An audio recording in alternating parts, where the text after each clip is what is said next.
Hindi nakaligtas sa kamay ng batas ang isang senior citizen na wanted sa kasong frustrated homicide matapos itong haina ng warrant of arrest ng ating kapulisan sa Apari. Yan ang tinutukan ni Corporal Kelvin Paul Juan. Hindi na nakapalagpa ang isang wanted person na may kasong frustrated homicide sa sinagawang operasyon ng pinagsanib pwersa ng mga operatiba noong Hulyo 24 taong kasalukuyan. Ang suspect ay kinilala bilang si alias Gardo, 63 taong gulang, mangingisda at residente ng nasabing bayan.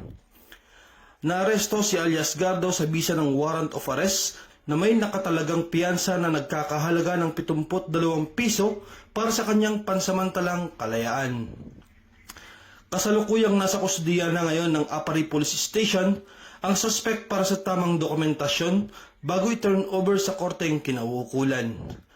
Ang pagkakadikit nito ay resulta ng pinagsanib pwersa ng kapulisan ng Apari Police Station sa pamumuno ni Police Major Ignacio D. Dinulog Jr., Chief of Police, kasama ang 1st Mobile Force Platoon, 2nd Cagayan Provincial Mobile Force Company at 203rd Regional Mobile Force Battalion 2. Patuloy ang pinaigting na kampanya ng PNP Apari laban sa kriminalidad upang mapanatili ang kaayusan, katahimikan at kaligtasan ng bawat mamamayan sa kanilang nasasakupan.